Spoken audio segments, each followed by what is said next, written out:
안녕하세요. 도영의 한국어 공부방에 오신 것을 환영합니다. 오늘의 교재 내용도 좋은 내용이 많이 있으니까 읽어보시고, 교재 내용 중에서 경구가 있어가지고 그걸 경구를 좀 잠깐 읽고 넘어가겠습니다. 우선은 인간이 자기들의 모습으로 신을 창조한 것이다. 이렇게 나와요. 보통 우리가 이제 경전에서 알고 있는 거는 이제 신이 자신의 모습을 닮아가지고 인간을 만들었다는 게 그게 아니라 인간이 자기의 모습으로 신을 만들었다. 잘 생각해 보세요. 이게 어떤 것이 맞는지 뭐 맞고 틀리는 걸 떠나가지고 이렇게 생각하는 사람이 많이 있어요. 그건 우리가 역발상으로 생각해 보면은 어떤 논리적인 귀결점이 있어요. 그걸 뭐 자세히 제가 설명을 안 드릴게요. 그 다음에 생명체는 싸움이 아니라 협동을 통해서 세계를 지배한다. 우리는 이제 그동안 패권국가들, 식민지 패권국가들 제국주의라든지 이런 데에서 항상 주입식 교육을 받아왔잖아요. 강자가 살아남는 거다. 근데 그게 아니라 이 생명체, 이 자연이라는 거는 경쟁이라든지 싸움이라든지 이게 아니라 협동을 통해서 살아가는 거래요. 이게 살아가는 거라고. 이건 아주 자명한 얘기예요. 그거는 뭐 그 예를 들으면 수도 없이 많은데 뭐 그것까지 제가 설명을 안 드릴게요. 그 다음에 진리의 반대편은 이단이 아니라 다른 종류의 진리이다. 또 이런 얘기를 해요. 저번에 이제 제가 거짓말 시리즈에서 이제 그럼 이제 진리에 대해서 다뤘죠. 자기네 것만 진리고 자기네 외의 건 다 이단으로 터부시하니까 그러면 안 되는 거거든요. 그거는. 그리고 저번에도 말씀드렸지만 사람을 미워하고 증오하고 그러면 안 돼요. 내 신념이라든지 이념이나 정치적인 이념이라든지 그게 다르다 그래서 미워하고 증오하면 안 되는 거예요. 같이 더불어서 협동해서 살아가는 것이 생명체의 원래 본연의 모습이거든요. 그걸 잘 생각해 보자고요. 그 다음에 인간의 본질은 홀로 있습니다. 홀로 있습니다. 이건 뭐 수행자들의 얘기인데 하여튼 뭐 이런 경고가 있고, 오늘 제가 말씀드리려고 하는 거는 거짓말 시리즈 제 19탄을 하려고 그래요. 제 19탄 거짓말 뭐냐면 풍수지리에 대해서. 풍수지리 요건 이제 제가 상식적으로 이제 말씀드리려고 그랬는데 오해는 하지 마세요. 풍수지리라는 그 자체는 거짓말은 아니야. 사실 이게 풍수지리가 제가 고대에서부터 오랜 세월 동안 내려온 거거든요. 근데 이 자체가 그 당시에는 어떨지는 모르지만은 지금 현재에서는 이게 맞지가 않아요. 지금 21세기에서 맞지가 않아요. 그래서 풍수지리라는 그 자체는 거짓말은 아니지만은 그 이론 자체는 지금은 적용을 할 수가 없다 이거야. 그래서 제가 이제 거짓말 시리즈로 묶은 거예요. 풍수지리가 어떻게 보면 요즘도 마찬가지. 요즘도 우리 실생활에 많이 침투해 들어와가지고 영향력을 많이 발휘하고 있는데 그건 다만 어떤 심리적인 유양거리밖에 안 되는 거예요. 이거는. 그리고 철진한 이론이야. 옛날 청동기 시대 때 이론이야. 이거는 21세기에는 맞지가 않은 거예요. 지금에는 맞지가 않은 거예요. 그냥 지난 시절에 어떤 추억이 될지언정 어떤 고상하거나 특별하거나 어떤 그런 사상 체계가 있는 건 아니야. 이거는 어떤 뭐 우주의 법칙이라든지 이런 게 있는 게 아니야. 이거는 지금엔 맞지가 않다는 거예요. 그래서 제가 이제 거짓말 시리즈로 제가 엮은 거예요. 이게 오해는 하지 마세요. 자, 그러면 이제 풍수지리에 대해서 그냥 상식적으로 제가 여러 가지 말씀을 드릴게요. 그냥 이런 게 있구나 정도만 이렇게 아시면 돼요. 정의 쪽으로 보면 풍수지리가 뭐냐 하면 이제 보통 장풍득수의 이제 준말인데 바람을 가두고 물을 얻는 이론이라 그래요. 바람을 가두고 물을 얻는다. 이게 그래서 옛날부터 배산 임수를 많이 찾았잖아요. 이것을 이제 기륭 화복하고 연결시켜 가지고 우리 실생활에 적용을 많이 했던 거예요, 이게. 그래서 보통 이제 명당을 찾는 원리로서 풍수지리를 많이 찾고 그랬잖아요, 명당을. 그래서 명당 자리에 몇 자리를 잘 쓰면은 뭐 자손이 잘 된다, 이런 이제 속설이거든요, 이게. 옛날에는 그런 걸 많이 믿고, 지금도 뭐 대선 주자들이 그런 걸 많이 믿고 막 그러잖아요. 근데 그런다 해서 그래서 대통령이 되면 누구나 다 몇 자리를 옮기지. 그거는 상식적으로 생각해도 이거 말이 안 되잖아요, 이거는. 그래서 보통 뭐 그래서 자청령, 우백권, 남지작, 북형무 막 이런 거 이제 방위라든지 뭐 이런 거 다 따져요. 근데 보통 풍수에는 이제 두 가지로 해요. 양택풍수하고 음택풍수라는데, 양택풍수라는 건 이제 집을 어떻게 짓냐, 어떤 방향하고 뒤에 조산하고 뭐 앞에 배산 임수를 해서 앞에 물하고 뭐 이런 걸 따지는 것이 양택풍수예요. 그 다음에 음택풍수는 뭐냐면 무덤을 어떻게 잘 쓰냐에 따라서 우리의 기륭 화복에 영향을 많이 미친다. 그래서 이게 두 가지로 이제 나뉘거든요, 풍수는.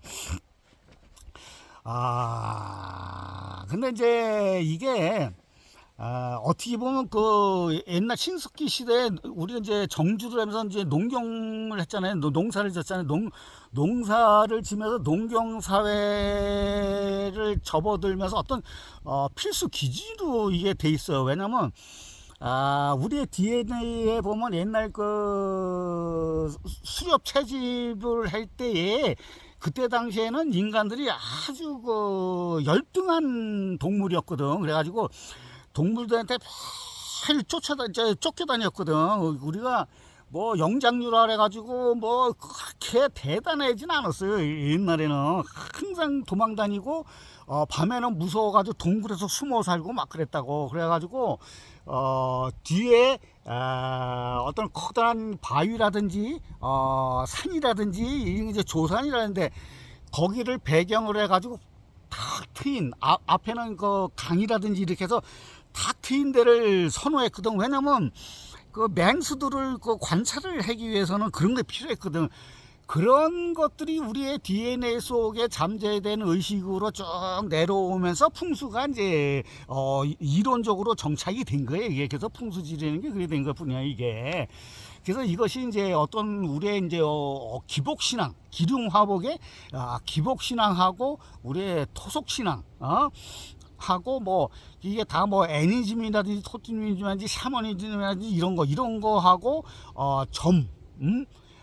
옛날엔 그 하늘에 그 별자리라든지 이런 걸, 그런 걸 가지고 점을 많이 봤잖아요.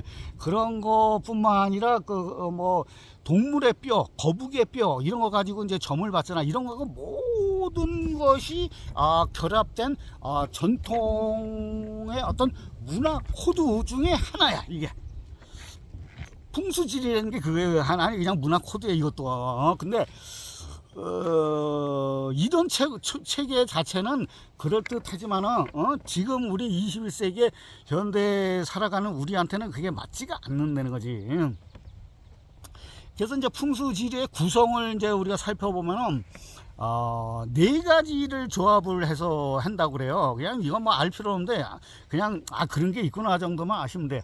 산과 물과 방위, 사람, 요거 네 개를 이렇게 결합해가지고 짬뽕 시켜가지고 조합을 해가지고 성립한 게 이제 풍수지리예요. 그래가지고 여기에는 이제 여러 가지 그 방법이 있어. 방법이 있는데 뭐 장풍법, 득수법, 간용법, 뭐 정혈법, 좌향론, 뭐 형국론, 소주 기륭론, 뭐 별의 이 풍수지리 쪽으로 이게 깊숙이 들어가면 아주 무지무지 또 이게 복잡하게 돼 있어요. 근데 이런 건 알 필요가 없어요. 알 필요가 없고 또 어느 학자는 그렇게 주장을 해요. 이게 풍수지리가 처음에는 군사 목적으로 또 이게 개발이 됐다고 그래, 이게. 그래서 군사 목적으로 개발된 것이 또 음양 이론하고 이게 결합을 하면서 신비적인 색채를 띠면서 우리 실생활에 그게 많이 영향을 미친 거라고 또 그게 주장하는 학자들도 있어요, 이게. 어떻게 보면 그것도 이제 뭐 그럴듯한 이론 중에 하나예요, 그게. 또 그거를 무시할 수는 없어요. 이게 그리고 풍수지리가 이제 처음 등장한 게 이제 상나라 때서부터 등장했다 그래요. 상나라, 그다음에 주나라 그때서부터 이제 등장해가지고 그것이 이제 민간에서 이제 많이 그 유행을 하다가 그것이 이제 제도화된 거. 그러니까 제도화됐다는 건 이제 국가기관에서 그거를 받아들였다는 거거든요. 어떤 정치적인 이데올로기라든지 자기네들의 그 정당성을 확보하기 위해서 처음에 음양 이론을 한나라 때서 그거를 채택했다고 제가 말씀드렸잖아요. 동중서가 마찬가지로 이것도 어떤 그런 거에 이게 제도화 시킨 거. 이거는 중국의 동진 시대 때 보통 한 3세기 후반이라고 그래요. 동진 시대 3세기 후반에 곽박이라는 그 학자가 있어요. 곽박이 금낭경이라고 불리는 장설에는 그런 글에 처음 기록이 됐다고 그러더라고요. 풍수지리라는 게 이제 그게 완전 제도화돼 가지고 이론 체계를 세운 거예요. 그때서부터. 얘가 이제 음양 이론도 마찬가지예요. 음양 이론도 처음에는 이런 민간에서부터 시작이 된 거를 가지고 동중서가 그걸 이론적으로 체계화시킨 거거든. 풍수지리도 마찬가지예요. 일반 민간에서 유행해 왔던 것이 곽박이라는 사람이 이제 이론적인 체계를 세운 거예요. 이게. 그러니까 뭐 이 사람들이 어떤 어원이라든지 어떤 진리라든지 어떤 자연의 질서라든지 그런 거를 가지고 만든 게 아니라 민간 신앙 민간에서 유행되어 온 것을 민간에서 더 유행되어 왔으니까 그거를 자기의 구테타를 일으키고 보통 옛날에 다 구테타고 반란이거든 영모거든 다 이제 왕조라는 게 다 역성 영모로 다 한 거거든요. 그거를 가지고 정당성을 확보하기 위해서 어떤 이론 체계가 필요한 거거든요. 그래서 음양 이론도 받아들인 거고 풍수지리도 받아들인 거고 이제 제가 이제 다음에 말씀드리지만 역경도 마찬가지야. 주역이라는 거 역경, 역경도 똑같은 거거든요. 그것도 다음에 이제 제가 말씀드린 건데 풍수지리도 마찬가지야. 그리고 우리나라에서 이게 이제 언제서부터 들어왔냐면 신라 때 승려들이 중국에서 수입을 해왔던 것이 이제 학자들이 대체적으로 인정을 하는 거고, 또 하나는 이제 두 가지 설이 있는데 하나는 이제 중국에서 들어온 거고 또 하나는 자생설이라는 게 있어. 우리나라에서 원래서부터 민간에서 그것이 유행해왔다 이제 그런 자생설이고 이제 두 가지 어원이 있는데 뭐 근본적인 건 없어. 어떤 시초라든지 어떤 근본적인 체계라든지 이게 전혀 밝혀진 것도 없고 그런 게 없는 사상 체계 풍수지리라는 게. 이거 이제 여기서 이제 풍수지리에 대해서 상식적으로 우리가 몇 가지만 말씀드릴게요. 이거는 뭐 상식적으로만 이제 아시면 돼. 이거는 뭐 왜냐면 이제 풍수지리를 보는 사람들을 부르는 명칭이 이제 각 나라마다 달라요. 보통 이제 중국은 이제 보통 도사라고 그래, 도사. 그리고 이제 일본은 그거를 음양사라고 그래고, 우리나라에서 이제 아시다시피 지관이라 돼. 지관이 이제 명패에 있어. 지관 동그란 명패인데 거기는 방위하고 식간 12지하고 뭐 다 그게 적혀 있어요. 그거 가지고 이제 지관들이 그걸 봐요. 명당짜리를. 우리나라는 이제 지관이라고 그러고, 보통 명칭은 이제 그렇게 다 불러요. 그리고 이제 우리나라에서 지금 현재 풍수지리로 활동하는 사람이 보통 한 30만 명 정도 된다고 그래요. 30만 명이면 뭐 숫자가 적은 숫자는 아니죠. 근데 아직까지도 이 사람들이 살아남아 가지고 밥 벌어 먹기 위해서 그거를 그렇게 하고 있죠. 지금 많은 숫자죠. 그리고 이제 인터넷이라든지 이런 데 보면은 이제 보통 풍수지리 이렇게 딱 치면은 이미지가 있어. 이미지. 야, 대표적인 이제 여러 가지 이미지가 이제 대표적인 이미지가 있는데 제가 이제 그거를 잠깐 보여드릴게. 제가 이제 요건데 요게 이제 인터넷을 찾아보면 대표적인 게 여기 있어요. 그래서 이제 여기 뭐 좌청령, 우백호, 남주작, 북현무 해가지고 이제 여기가 이제 주산, 그리고 여긴 조산 뭐 이렇게 나와요. 그리고 여기는 요거는 이제 좌청령인데 내청령, 외청령, 요거 이제 우백호인데 내백호, 외백호 이제 이렇게 있어요. 근데 이건 대표적으로 이제 이미지인데 풍수지대 이미지인데 여러분 요걸 보면 어떤 이미지가 이제 연상이 될 거예요. 연상. 응? 어떤 이미지가 연상이 돼요? 희한하게, 희한하게. 도울 선생도 그렇고 대부분의 동양사상을 공부하고 강의하는 사람들이 도덕경을 얘기할 때 뭐라고 얘기하냐면 그 도덕경에서 그 산과 계곡을 얘기하잖아. 산과 계곡을 얘기하는데 대부분 그 계곡이 여자의 그 음부라고 얘기하고 산을 남자의 그 음경이라고 다음 뭐 그렇게 얘기하는 사람이 한 80~90% 돼요. 응? 이것도 가만히 보면 그렇게 생기지 않았어요? 이거 여자의 그 성기 같이 생기지 않았어요? 꼭 그렇게 생겼죠. 응? 제가 요 가운데가 명당짜리예요. 가운데가 명당짜리야. 응? 그래서 이걸 가지고 이제 사람들이 또 음담패설을 많이 해요. 음담패설을 많이 했는데 제가 그것까지는 말씀 안 드리는데 하여튼 재미있는 그런 게 있어요. 동양사상은 뭐 서양사상도 마찬가지예요. 동서양사상이라는 게 이 성에 관련된 게 많아요. 그래서 이론 체계를 세우고 막 하다 보면 궁극적으로 그렇게 가요. 이렇게 흐름이 그렇게 가. 응? 왜냐면 인간 중심적인 사고를 하게 되면은 그렇게 될 수밖에 없는 거거든요. 그거는 그 문제는 또 다음에 말씀드릴 때가 있을 거예요. 그리고 또 이제 상식적으로 조선시대 때는 이제 과거 시험이 있잖아요. 그래서 장어금제고 막 했는데 그 과거 시험 중에 풍수지리 과목이 있었어요. 아주 이게 그 대단한 과목이에요. 이게 아주 정식 과목이에요. 정식 과목. 그래서 풍수지리를 이제 인터넷 찾아보면 나와요. 뭐 무슨 과목이에요. 한 가지가 아니야. 몇 가지가 돼. 무슨 과목 공부해야 돼 이거를. 응? 그러니까 조선시대 때만은 해도 풍수지리에 대해서 아주 대단하게 생각을 한 거예요.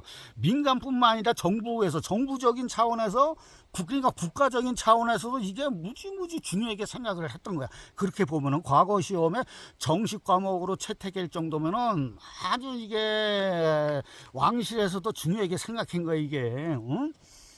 뭐 많잖아요. 뭐 저기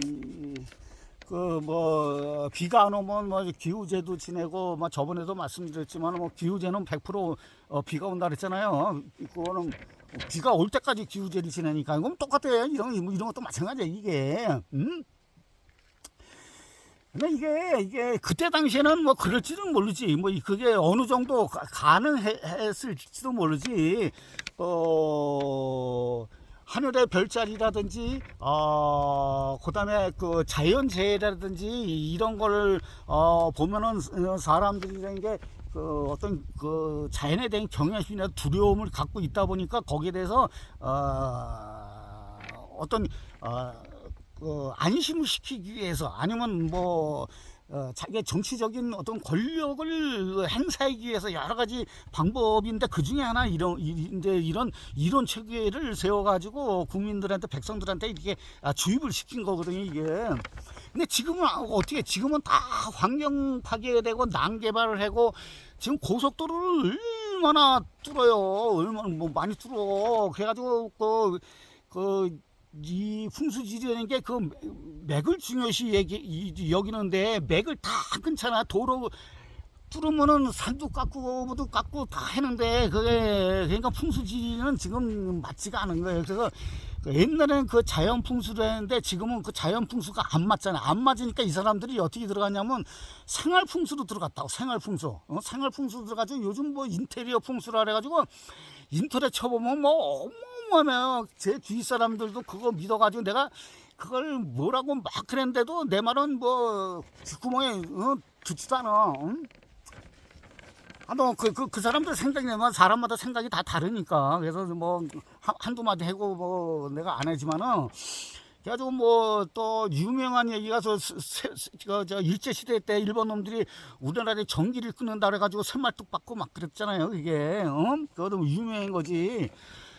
근데 뭐 그게 뭐 요즘은 뭐 군인들이 뭐그 훈련하기 위해서 말뚝을 박은 거다 뭐 이렇게 또 그걸 그 폄하하는 사람들 그 여러 가지가 있는데 그건 사실이야. 내가 봤을 때 사실이야. 왜냐면 우리나라만 있었던 게 아니야.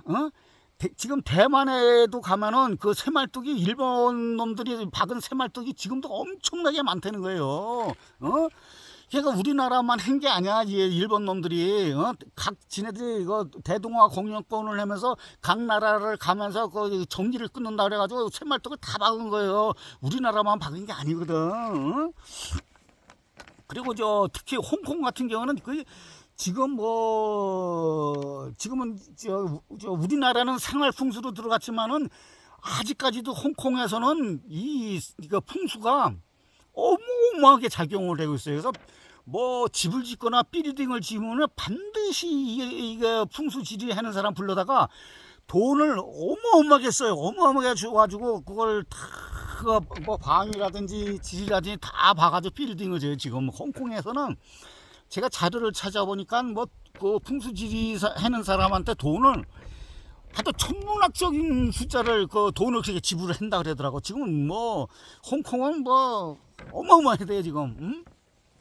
하여튼 그래요. 그리고 여기서 또 하나 이제 제가 말씀드린 거는 이건 이제 동양 사상을 공부하는 사람은 많이 알고 있는 사실인데 아까 제가 이제 요거 말씀드렸잖아요. 요거 좌청룡 500호 남지작 북현무. 근데 여기 보면은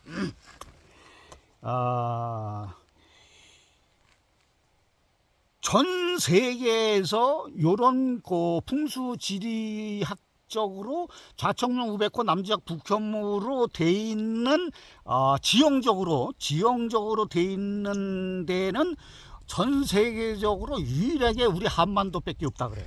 이건 이제 동양사상들 공부하는 사람들이 대부분 아는 거예요.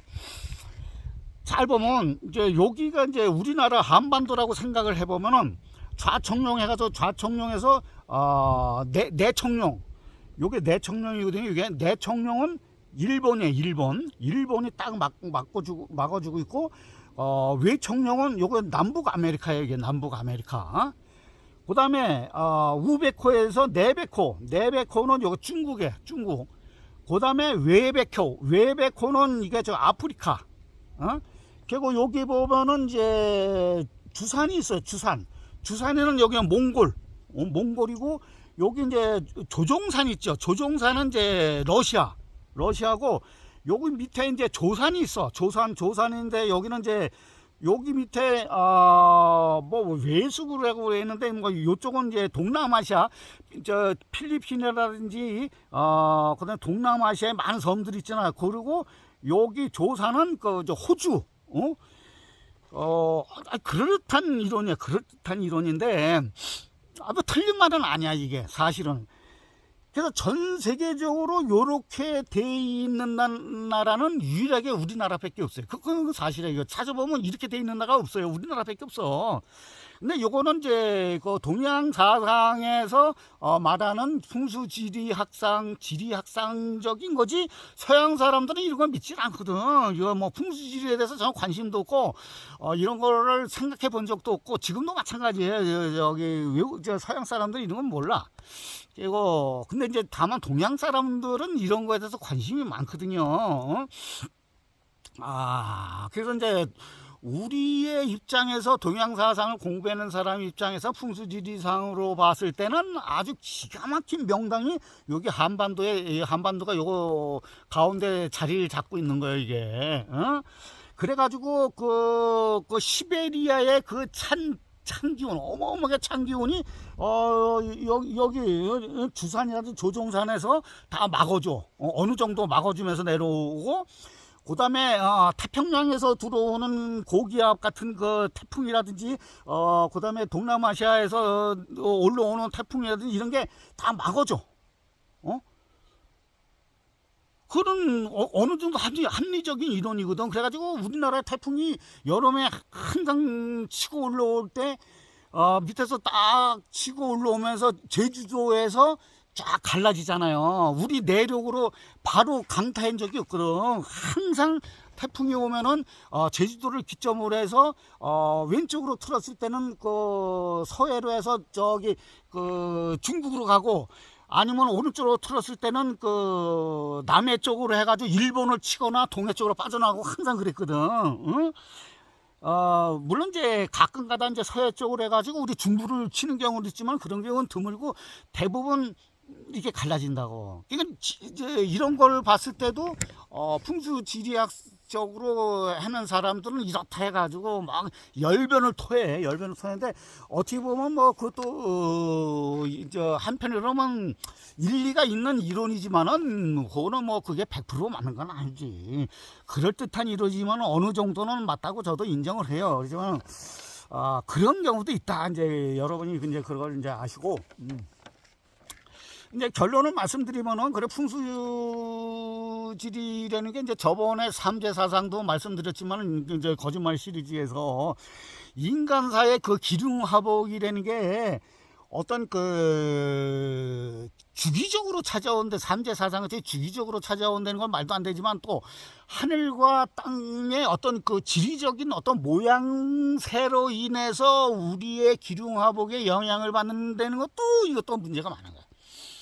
아까도 말씀드렸지만 지금은 난개발 때문에 많이 개발을 해가지고 다 도로를 다 뚫고 전국을 다 땅을 헤집어 놓는데 그게 맞겠어요? 그거는 맞지가 않아. 그리고 나중에 이제 또 말씀드릴 기회가 있겠지만 그 판계 이론이 있어가지고 그 대륙의 판이 막 갈라지는데 그 판이 갈라지는 것이 어느 뭐 수백 년 사이에 천천히 갈라지는 게 아니거든요. 그 갑자기 갈라지거든요. 그거는 제가 이제 대륙 조선사하고 이제 그 아메리카 조선사 이제 나중에 말씀드릴 때 이제 그것도 말씀드릴 건데, 아주 이게 무지무지 중요한 거예요. 그거. 그걸 오늘 이제 시간이 많지 않아 가지고 그거는 이제 다음에 말씀드릴게요. 그리고 이제 이게 풍수지리라는 게 어떻게 보면 그 사기꾼들의 농간이 많아요. 그래가지고, 그리고 이게 지관들 보면 지관들마다 다 그 해석하는 게 다 달라. 똑같으면 상관이 없는데 지관마다 뭐 10사람은 10사람 다 달라요. 그리고 우리가 저기 어디 철학관이라든지 무당이라든지 가가지고 사주를 넣어가지고 딱 얘기하면은 물론 비슷하게 이렇게 하는 사람도 있지만 대부분 다 달라. 그러면 이게 맞지가 않는다는 거지. 그리고 성호철만 되면은 뭐 명당 자리가 어떻고 뭐 저 조상 그 무덤을 옮겨야 된다고, 그래야지 대통령이 된다고. 이제는 그만했으면 좋겠어. 그 얘기 좀 그만했으면 좋겠어. 이거는 진짜 국제적인 망신이야. 이건 국제적인 망신이야. 이런 건 더 이상 안 했으면 좋겠어요. 저는. 하여튼 지금 또 한 가지, 이게 저번에도 저 삼재사상 할 때 제가 말씀드렸지만 상업적으로 이용당하지 말라고 제가 말씀드렸지만, 굿도 마찬가지. 굿도 이게 좋은 거지만 상업적으로 이용당하지 않는 선에서는 이게 굿이라는 게, 무당이라는 게 저는 긍정적으로 생각을 한다 그랬잖아요. 풍수도 마찬가지예요. 풍수지리도 이거 상업적으로 절대로 이용당하지 마세요. 이게 생활 풍수라 그래가지고 요즘은 또 그걸 인테리어 풍수라고 그래. 인테리어 풍수. 그래가지고 뭐 거울을 어떻게 뭐 어디다 달고 또 뭐를 하면 집안에 뭐를 하면 좋고 뭐를 하면 안 좋고, 또 요즘에는 집안에 금고를 갖다 놓으면 뭐 돈이 들어온다 해서 제가 가까운 아는 사람들도 그 비싼 금고 몇십만 원짜리 금고를 또 사가지고 안방에다 또 집어넣었다고. 아유, 나는 진짜 아니 그런 거 보면 아니야. 열불이나 열불이. 그래서 뭐를 사가지고 뭘 어디다 걸으면 좋고 뭐를 사가지고 그거 다 돈 들어가는 거 아니야. 돈 들어가는 거. 그게 다 저기 그 사람들한테 이용당하는 거 아니야 그게. 응? 그래가지고 돈 들어오면은 그렇게 안 할 사람이 이 세상에 어디 있어요. 재벌이 안 될 사람이 어디 있어. 다 돈 벌고 다 재벌되고 다 떵떵거리는 살지. 근데 현실은 그게 아니잖아. 이게 한 상식적으로 생각을 해봐도 그 아닌데, 하여튼 그런 생각은 제가 열불이 나서 자꾸만 목소리가 커져요 제가. 에? 하여튼 저기 상업적으로 이용당하지 마세요. 그리고 이런 그런 말이 있어요. 어떤 폐가도 저기 풍수지리적으로 봐도 폐가 이런 데 들어가지 말라고 막 그랬잖아요. 폐가도 부처가 들어가면 부처 유집이 된다 그랬다고. 내가 어떤 사람이 누가 들어가가지고 어떻게 사는 거에 따라서 거기서 변화가 되는 거지. 거기서 거기 들어가서 뭐 좋고 안 좋고 그런 게 없는 거예요 이게. 응? 아유. 하여튼 하여튼 말씀드릴 건 많지만 하여튼 마지막으로 풍수지리 학상에 또 이제 뭐가 있냐면 그 풍수지리의 제1 원칙이 되는 게 또 있어요.